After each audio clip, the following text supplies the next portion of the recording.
Esto es Podcast FES Latina.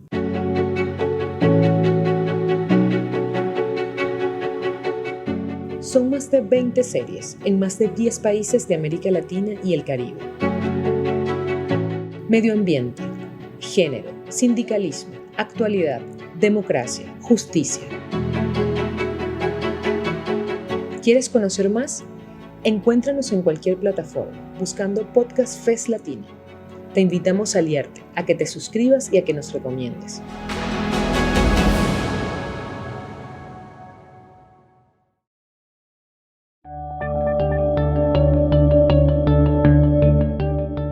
Podcast FES Venezuela, sonidos para la transformación. El Instituto Latinoamericano de Investigaciones Sociales, oficina de la Fundación Friedrich Ebert en Venezuela, FES, y la Red de Activismo e Investigación por la Convivencia, REACIN, presentan la serie de podcast Ida y Vuelta, del arte a la resistencia y de la resistencia de vuelta al arte.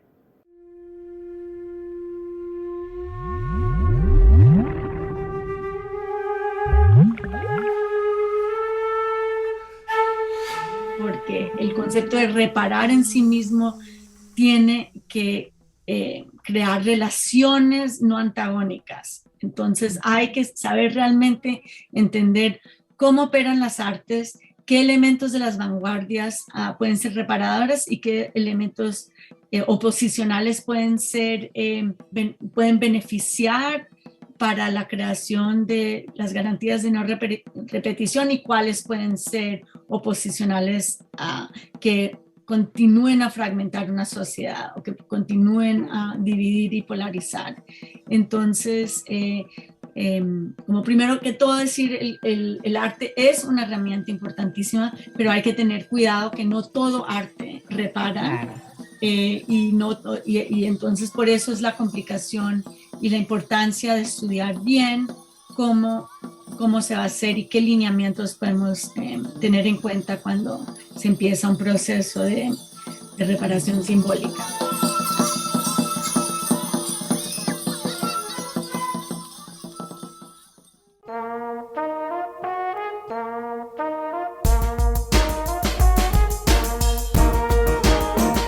Hola, mi nombre es Manuel Llorens. Soy psicólogo y los invito a la serie de Ida y Vuelta, del arte a la resistencia y de la resistencia al arte. A través de esta serie producida por REACIN, con el apoyo del IDLIS, exploraremos la función del arte en el activismo y en la sanación de los traumas políticos. Revisaremos algunas nociones básicas para pensar en el arte como herramienta a la hora de trabajar con poblaciones vulnerables. También conversaremos con artistas que vienen desarrollando iniciativas potentes en torno al registro de testimonios venezolanos. Venezuela está llorando, sus hijos están matando. Hola, soy Verónica Zubillaga, profesora de la Universidad Simón Bolívar e investigadora de REACIN. En el capítulo de hoy de Ida y Vuelta vamos a conversar sobre las reparaciones simbólicas y su importancia en los procesos de reparación integral a personas que han sido víctimas de la violencia de Estado. Tenemos el gusto de poder conversar con Ana María Reyes, quien es profesora asociada al Departamento de Historia del Arte y de la Arquitectura de la Universidad de Boston y también es miembro fundador del proyecto de investigación de reparaciones simbólicas que reúne a profesores, activistas e investigadores latinoamericanos y norteamericanos basados en Estados Unidos. Ana María, un gusto tenerte aquí con nosotros. Y quería comenzar reflexionando a partir de tu trabajo sobre los jóvenes de Villatina, donde reflexionas que precisamente las reparaciones simbólicas no es cualquier proceso de construir un monumento o una escultura en honor a las víctimas, sino que son procesos que para que tengan su real poder reparador implica la participación de las víctimas, implica que tengan voz, que tengan agencia para que la reparación cumpla esa función y ese poder de restituir el vínculo social y la confianza. Cuéntame un poco para comenzar sobre este trabajo y sobre esta reflexión.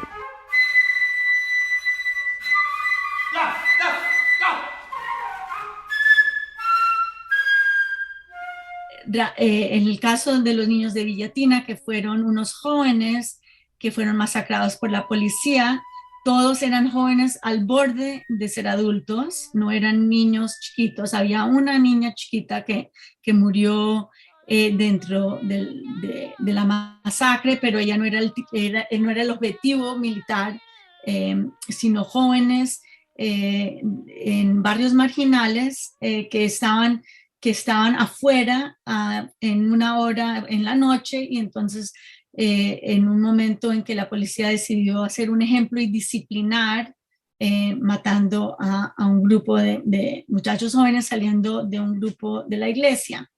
En todo caso, el proceso de satisfacción a las víctimas, consultaron a las víctimas, pero realmente no las escucharon. O sea que participación es una palabra compleja, porque cuando uno habla de la participación de las víctimas, tiene que realmente caracterizar cuáles son el nivel de participación.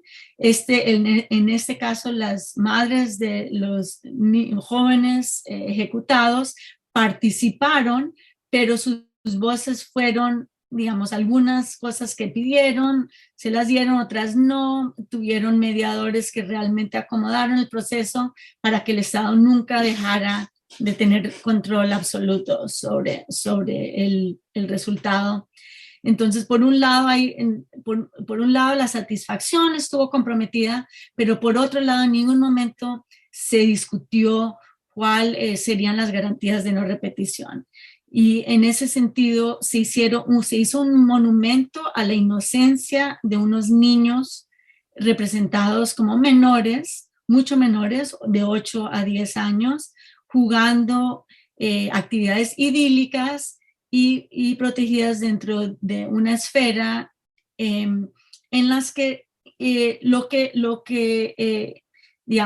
sugiere es que lo que hay que hacer es proteger a la niñez, proteger a la inocencia y proteger a los que son inocentes, pero en ninguna manera mirar por qué los jóvenes en los barrios marginales de nuestras ciudades están metidos en una vorágine de la guerra, no entender por qué están letalmente estigmatizados, que es palabra tuya, Verónica, que la he utilizado tanto en mis escritos, de por qué realmente, de dónde sale en la cultura la erosión del valor de la vida de esos muchachos. Entonces, por un lado, al ennoblecer la inocencia de la niñez, tácitamente estás reforzando el hecho de que muchachos jóvenes o adultos jóvenes no merecen ser protegidos y no merecen entender de dónde está viniendo esta violencia. Entonces, por eso quería como decir que los procesos tienen que mirar ambos, tienen que incluir la participación de las víctimas como coautores, no solo como alguien que da su opinión y después no lo toman en cuenta, pero no necesariamente cumplen. Y también tienen que siempre pensar que un proceso o un monumento o un tipo de reparación simbólica no puede contribuir a las condiciones por las cuales se cometieron esas violaciones de derechos humanos, como la reestigmatización de un grupo de personas.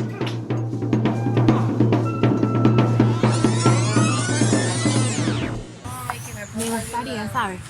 Que, por decirte, que se pudiera poner por todas las redes y por todos los medios así de comunicación, ¿sabes? Como que los mismos medios de comunicación que señalaron a esa persona, ¿verdad? Dijeran que no fue así, pues. Como que se tumbe esa versión, ¿no? Exactamente. Algo como que sí, porque ¿qué más se podría hacer?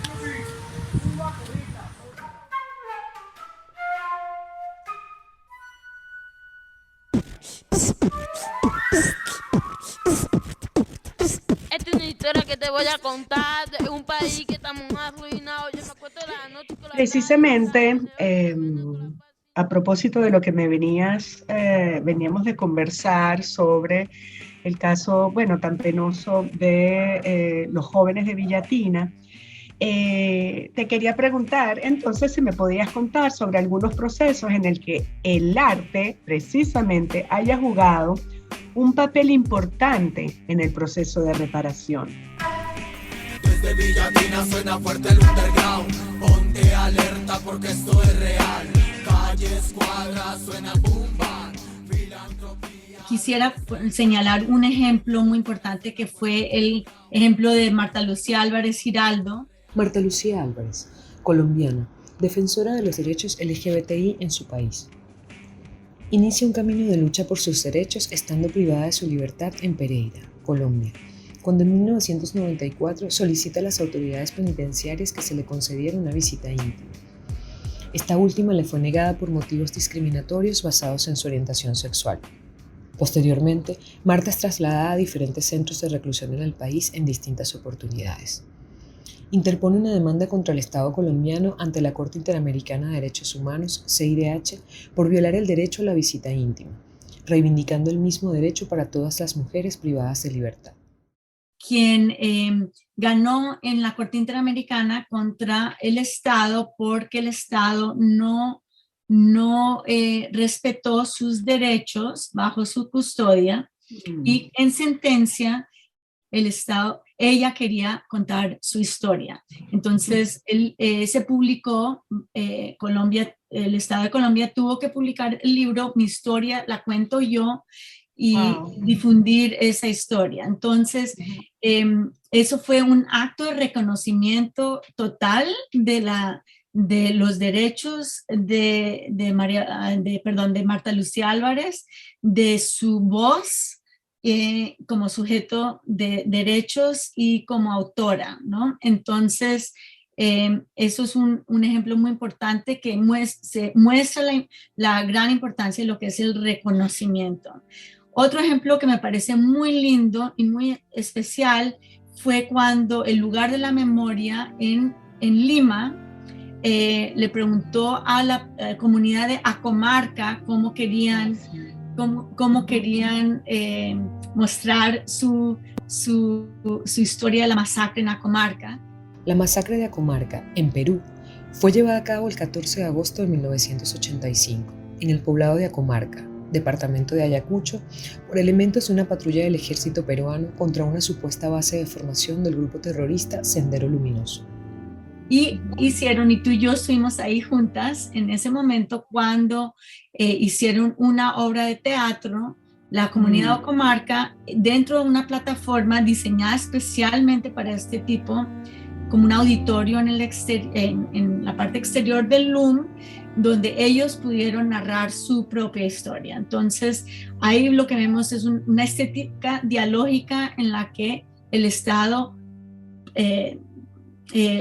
da la infraestructura, el espacio y los recursos para facilitar que una víctima pueda contar su historia, así sea un individuo publicando un libro o una comunidad poniendo en escena toda una narrativa sobre su propia historia. Entonces, eso quiero decir dos cosas. La estética ideológica es sobre crear la infraestructura y espacios, así sean espacios virtuales, espacios físicos, espacios en publicación, ¿no? En bibliotecas de difusión, que crean este reconocimiento a las víctimas como voces que tienen el derecho de narrar su propia historia si lo quieren hacer así. No necesariamente lo quieren hacer así, pero puede ser una oferta.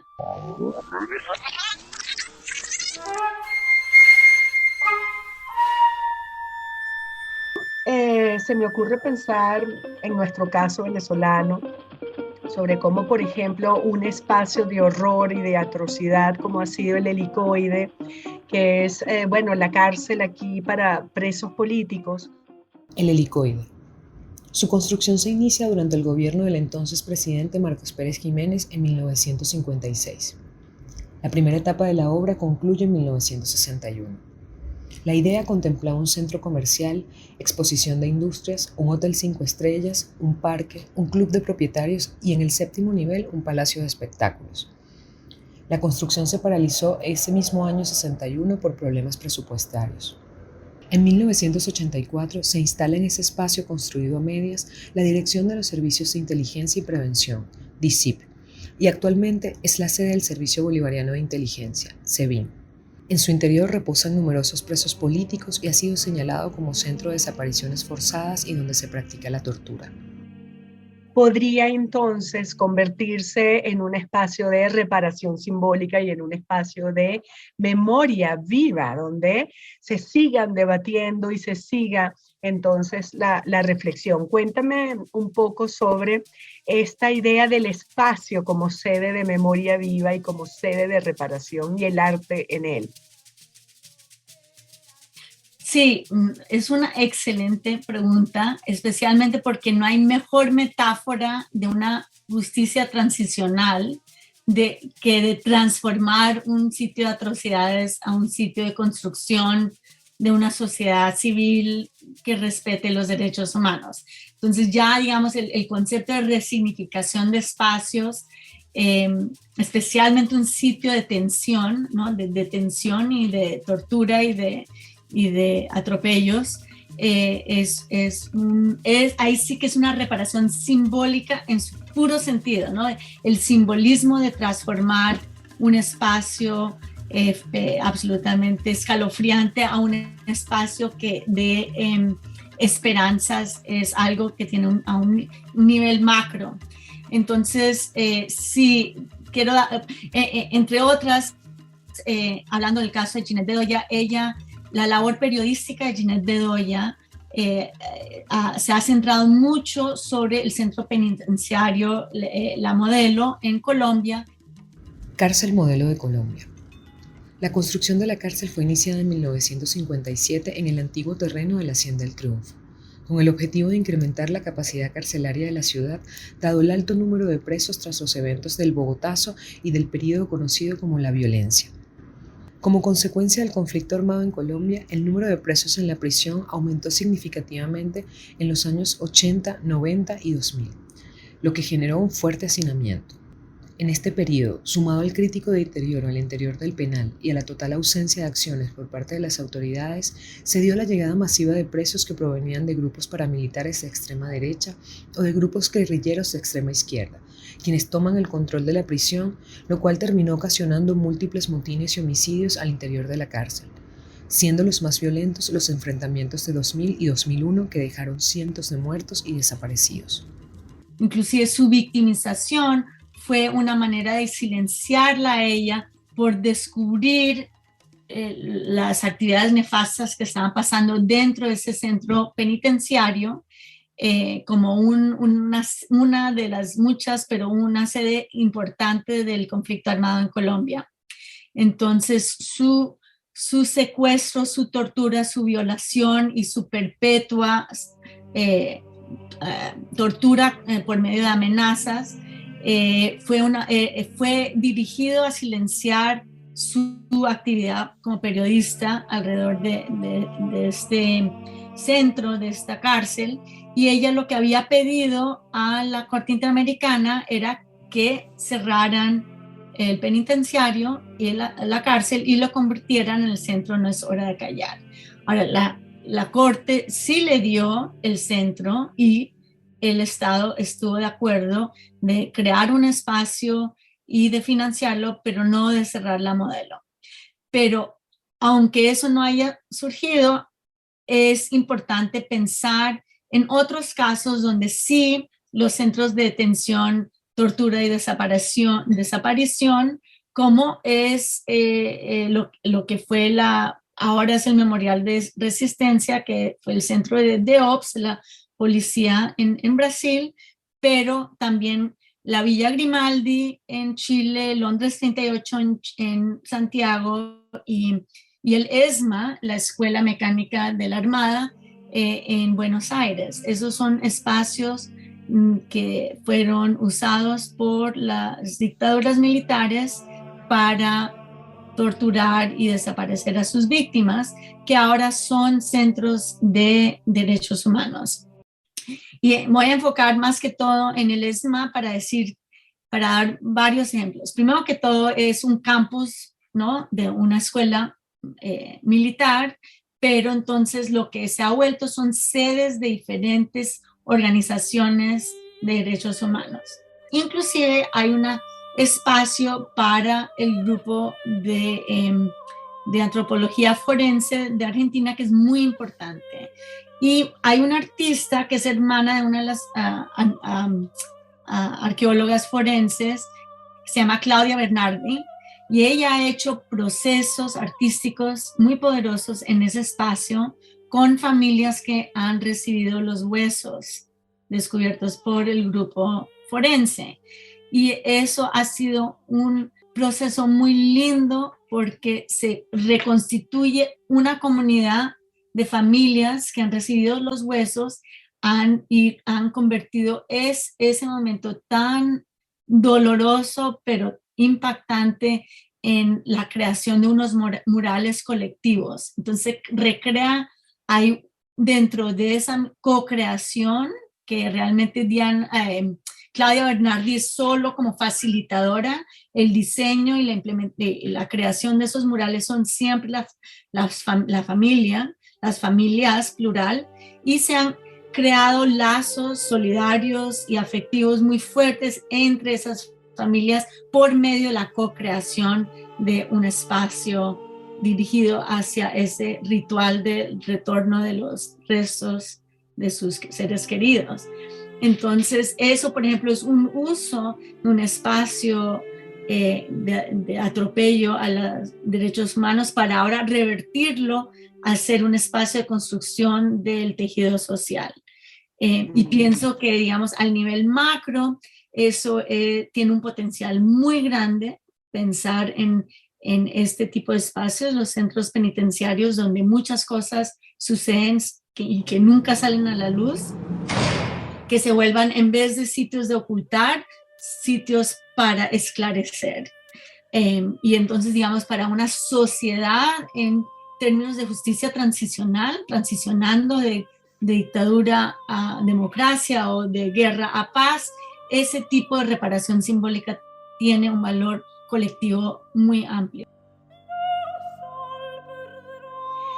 Y también recuerdo procesos donde ha habido una amplia participación de la comunidad, esta vez no promovidos por el Estado, pero que han tenido lugar en comunidades, con artistas, trabajando con gente en las comunidades, que tiene esa potencia de convertirse en un sitio de restitución del tejido social, o un lugar de encuentro, un lugar de aprendizaje, de creación de oportunidades. Y me hace pensar en tu reflexión sobre El Salado. La masacre del Salado fue una masacre cometida en la población colombiana de Villa del Rosario, El Salado, entre el 16 y el 22 de febrero de 2000. Más de 100 personas, habitantes de esa población, fueron torturadas y asesinadas durante esos días. El asesinato masivo fue cometido por el Bloque Norte y el Bloque Héroes de los Montes de María de las Autodefensas Unidas de Colombia. Cuéntanos un poco, porque allí precisamente hay un proceso participativo muy importante. Sí, el ejemplo del Salado es un ejemplo muy, muy lindo y ilustrativo. El Salado fue un pueblo victimizado, masacrado por paramilitares con facilitación de los militares del ejército en Colombia. Entonces se ha decretado como un caso emblemático del conflicto armado, en parte por las razones de victimización, por el despojo de la tierra, por el desplazamiento de la población y por la sevicia del crimen. Entonces, la Fundación Semana, relacionada con la revista Semana, que tiene mucha legitimidad en Colombia, organizó un consorcio de entidades públicas y privadas y no gubernamentales para recolectar fondos y reconstruir el Salado, como un caso no solo emblemático del conflicto armado colombiano, sino un caso emblemático de la colaboración de lo público-privado para la reconstrucción después de la guerra. Digamos, ese consorcio tiene problemas porque dentro de los que repararon también hay personas que se beneficiaron, hay organizaciones que se beneficiaron del despojo y de esa tierra. Pero lo que sí, digamos, en términos de nuestra discusión es interesante fue el grupo del arquitecto Simón Josi, que venían ya con experiencia de trabajar muy íntimamente con comunidades, en el caso de la comunidad de Guanacas, con campesinos de la zona del Cauca, que trajeron esas herramientas de trabajo dialógico, y realmente la mayoría del trabajo de ellos en un comienzo no era reconstruir, sino aprender y convivir con la comunidad. Entonces vivieron mucho tiempo el equipo aprendiendo de la comunidad, entendiendo cuál era la cultura local, cuáles eran los hábitos, cuáles eran los elementos de la cultura que los vinculaba como sociedad, y aprendiendo realmente, digamos, esas idiosincrasias de esa comunidad fue cómo pudieron realmente pensar en reconstruir el tejido, no solo al nivel de reconstruir edificios, sino de recrear una sociedad, ¿no?, que estaba traumatizada y fragmentada. Y una de las cosas lindas que hicieron fue, y fue un proceso largo y doloroso, obviamente para esta charla va a sonar como si fuera fácil y rápido, pero después de mucho tiempo de negociación, el campo que tenían ahí como para fútbol y para básquetbol, baloncesto, había sido la plataforma y el escenario de la actividad de la masacre de los paramilitares. Entonces ese espacio era un espacio absolutamente lleno de memorias de dolor, de trauma, pero también habían sido la cancha que los padres habían hecho para que sus hijos pudieran jugar. Entonces había una cantidad de emociones enormes ahí, pero cuando se dieron cuenta que después de la masacre, después de volver al pueblo, lo que realmente reconstituía a esta comunidad como comunidad era el hecho de que limpiaban juntos. Entonces siempre iban de casa en casa, primero al principio muertos del terror, todos dormían bajo el mismo techo, iban de casa en casa limpiando la maleza y toda la vegetación que obviamente había crecido dentro de esos espacios, pero el concepto de limpiar juntos se había convertido en un ritual de reconstitución del tejido social. Entonces decidieron, después de mucha negociación, para mí es difícil hablar de este caso porque es muy, muy, muy emotivo, decidieron limpiar la cancha, y eso también era no limpiar la cancha y quitar algunos postes que estaban oxidados y algunas de las líneas del piso, todo eso en nombre de crear un campo santo, un sacro, ¿no? Entonces, aunque la Fundación Semana quería que crearan un monumento, un mausoleo, algo conmemorativo, realmente ellos muy calladamente lo que hicieron fue una limpieza de esa cancha, y lo crearon como un espacio donde nadie iba al principio, pero después de mucho tiempo terminaron ya volviéndolo a usar y recobrando vida y actividad. Y ya después de esa limpieza fue que el grupo arquitectónico empezó a reconstruir. Pero ese proceso de confianza, de reconocimiento del dolor, de la pérdida tan profunda, del trauma tan profundo, antes de que no pasara ese ritual, no podían realmente reconstruir. Y la reconstrucción del Salado es muy linda porque es una estética dialógica, es todo, digamos, las tradiciones locales, de entender cómo se usa el espacio interno y externo en ese clima, cuáles son la cultura social, todo eso lo estudiaron los arquitectos, pero también trajeron pues lo que ellos habían aprendido en su escuela arquitectónica con una estética muy de vanguardia y muy lindo.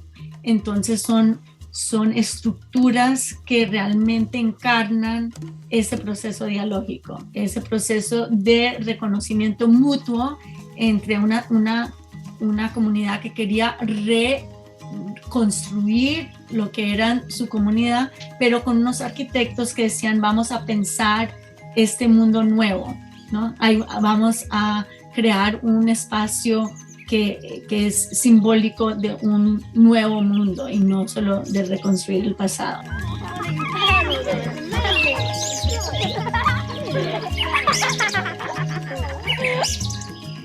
Y con este capítulo cerramos nuestra primera serie de ida y vuelta, del arte a la resistencia y de la resistencia de vuelta al arte. Hoy con Verónica Zubillaga de entrevistadora y Ana María Reyes como invitada. Esto es una serie producida por REACIN, la Red de Activismo e Investigación por la Convivencia, junto a FES Venezuela. En la producción tuvimos a Eduardo Burger y en la musicalización a Ryan Reboredo. Muchas gracias por acompañarnos.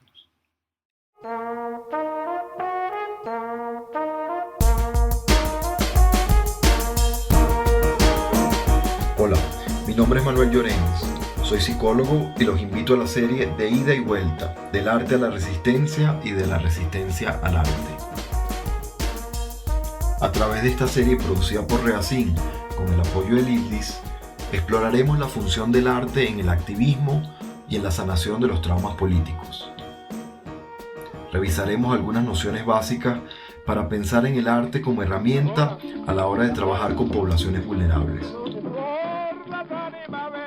También conversaremos con artistas que vienen desarrollando iniciativas potentes en torno al registro de testimonios venezolanos. Venezuela está llorando,